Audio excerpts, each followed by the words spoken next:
How familiar are you with the Chaos Mage challenge? Well, for those who don't know, it's a challenge that was created by a fellow Skyrim content creator and streamer by the name of Joov. However, I decided to take that challenge and add my own little twist to it. Just a touch of the madness that comes so naturally to the spawn of Great Cthulhu. As such, everything I do in this run will be decided by chance, by the whims of cruel and uncaring gods who slumber in a dreamless sleep. But, more to the point, what are the rules of this challenge? Well, for starters, at the beginning of every in-game day, we will be limited to a single, randomly selected school of magic until midnight, at which time the available school of magic will shift once more.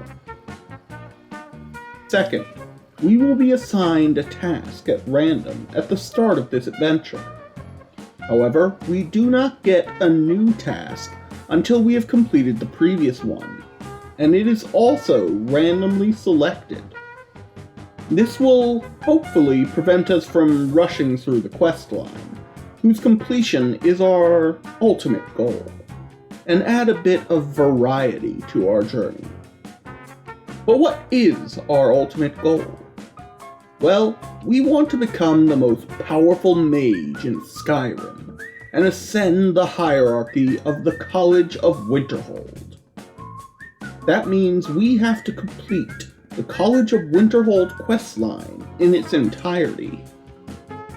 Lastly, anytime we successfully complete a task without perishing, we get a free respin on the task wheel.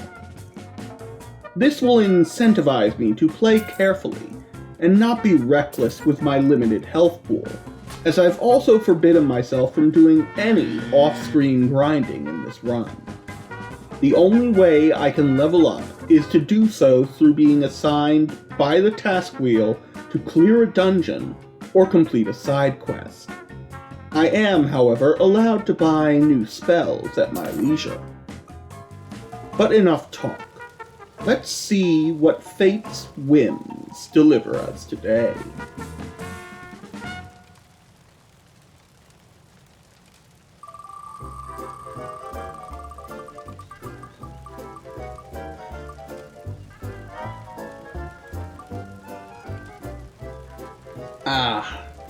It appears we are limited to the School of Destruction Magic for Day 1. Admittedly, that's a little disappointing, as I was hoping for something a little more exciting to force me to think on my feet. However, we still need to be given our first task, so let's see what the task wheel has in store for us.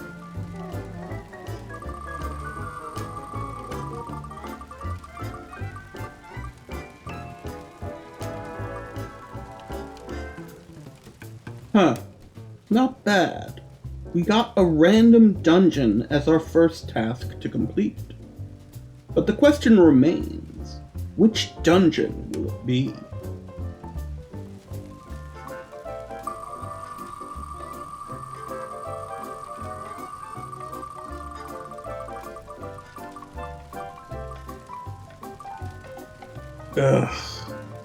Well, so much for variety.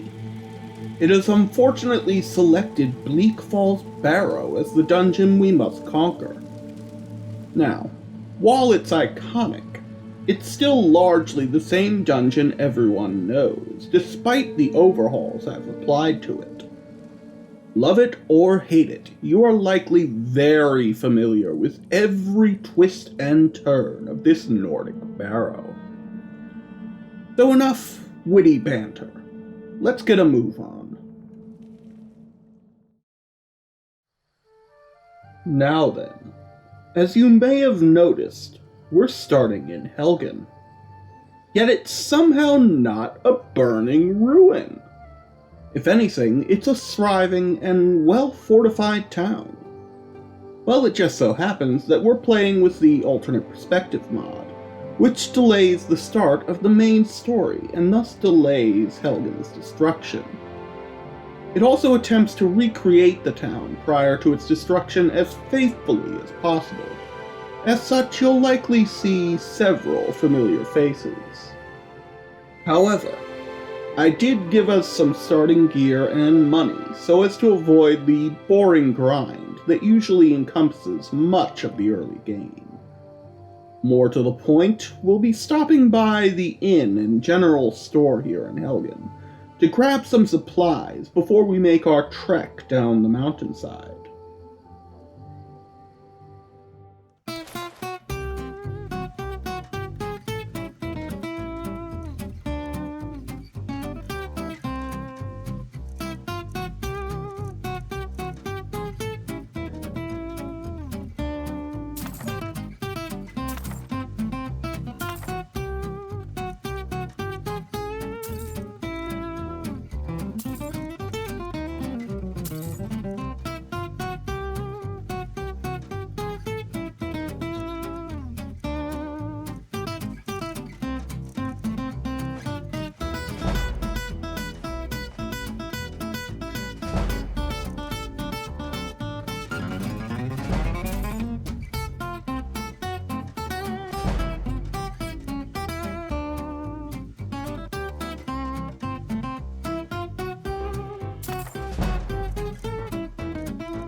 Huh?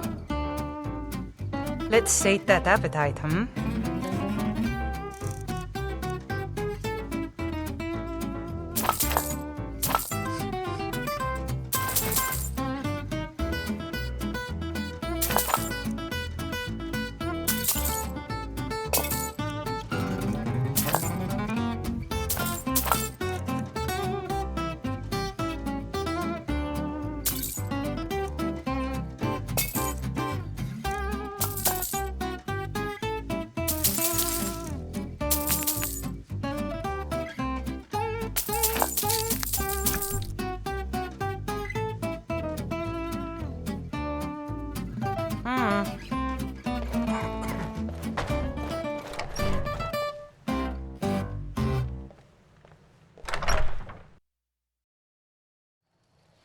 Alright.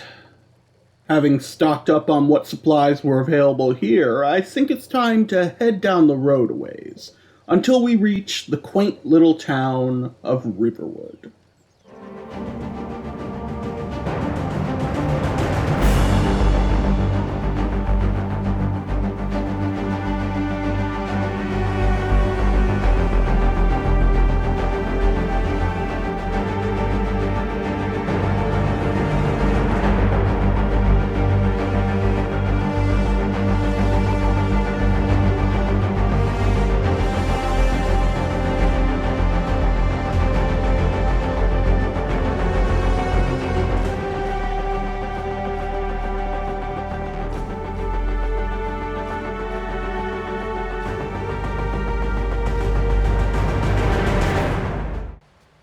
Ah, crap.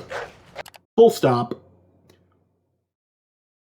As a mage, an Altmer mage at that, with this mod list on non-standard difficulty, we are exceptionally squishy and very frail. So, more than one wolf is actually a genuine threat and could very well kill us. So this could go sideways very quickly. But let's see how it goes.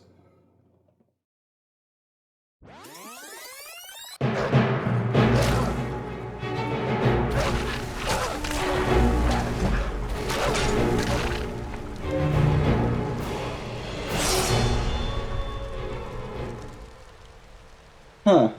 That wasn't anywhere near as difficult as I thought it would be. Maybe it's the armor, or maybe it's just that legendary difficulty has gotten me so accustomed to being one shot that I just expect it on every difficulty now. Either way, we made it through. Onwards to Riverwood.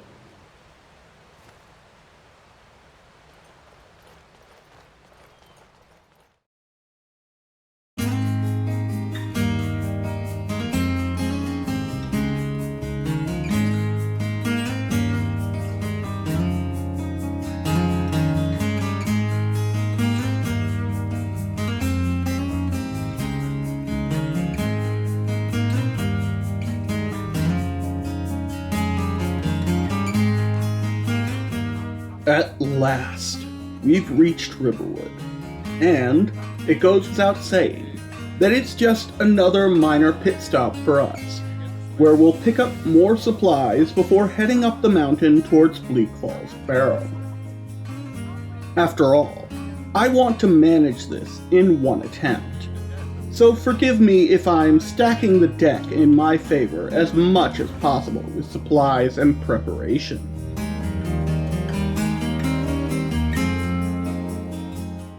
A few moments later. Finally, with our pack full of supplies, it's time to make the iconic trek up the rocky path to Bleak Falls Barrow.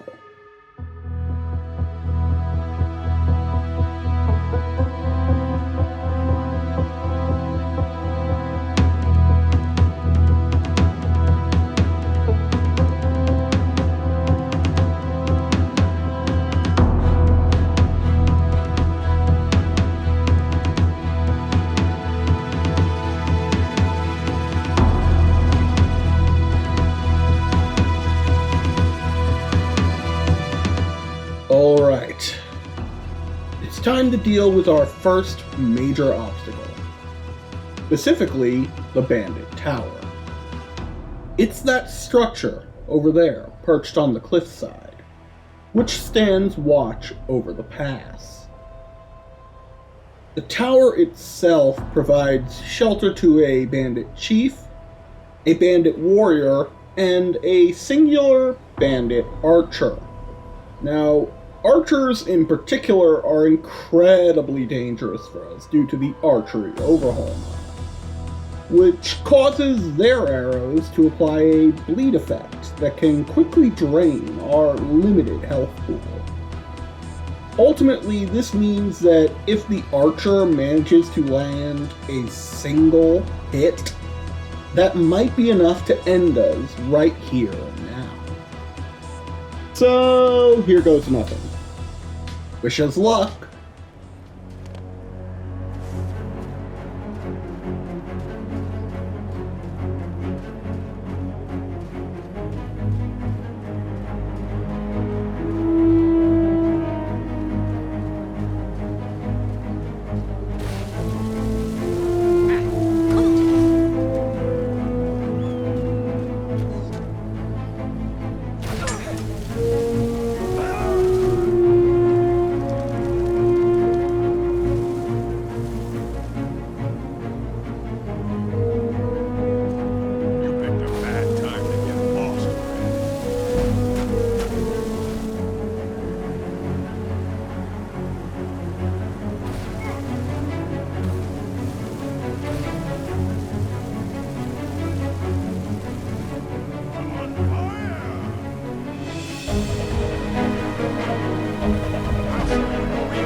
Alright.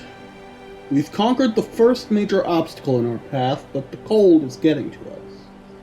We'll briefly stop to make camp and maybe rest a few hours before we make our way further up the mountainside.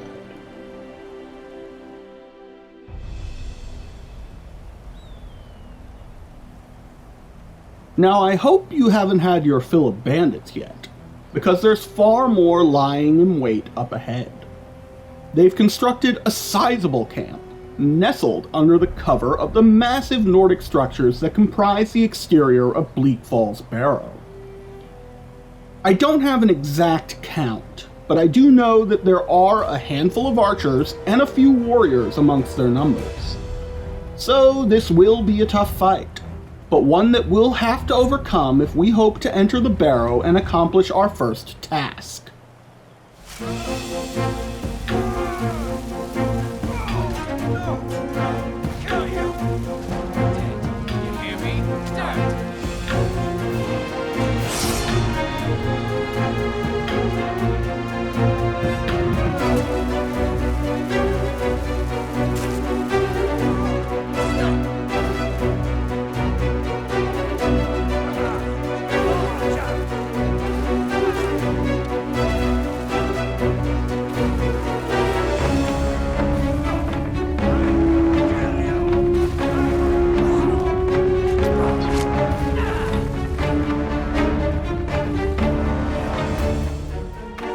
Ah, crap.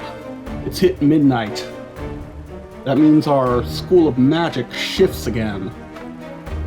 Well, time to spin the wheel and see what we get.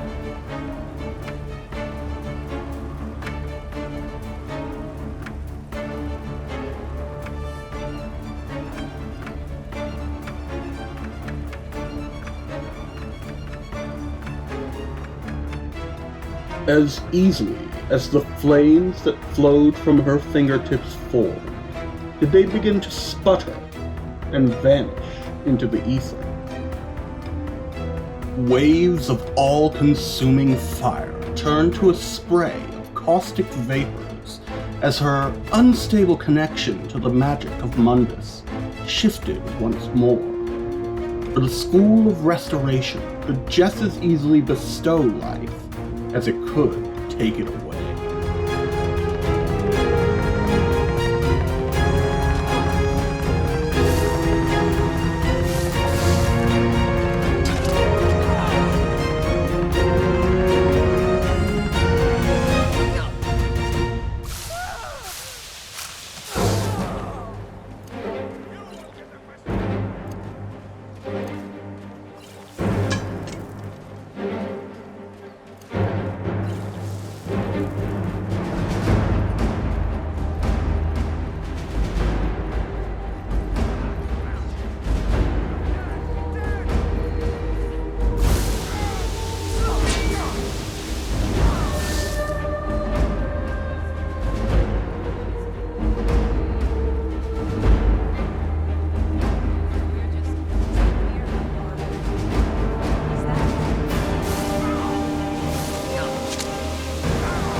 Well, it would seem we've managed to clear out all of the bandits rather handily. All that remains in our way is the wildlife that lurks within these Nordic ruins, and the undead Draugr that roam its halls. Personally, I think this will be a cinch, especially with the School of Restoration at our disposal. But time will tell whether I'm correct in my estimates, or making a grave and costly error.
Alright. Just one last obstacle stands in our path. The Draugr resting in the stone sarcophagus not only holds the Dragonstone, but is the final boss of this dungeon. To awaken him and begin this bout, we need merely approach the word wall. Wish us luck.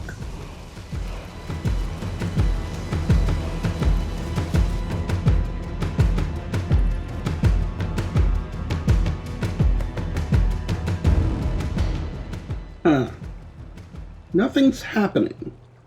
Maybe if I get a little closer, he'll... Ah! There he is. Let's do this.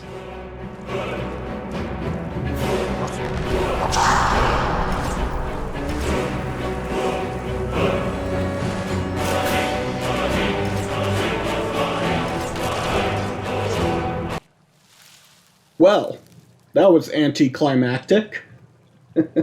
I guess I'll have to increase the difficulty for future runs, but regardless, we did it! We beat the dungeon with 0 deaths. That means we get 1 free respin to be used at a time of our choosing.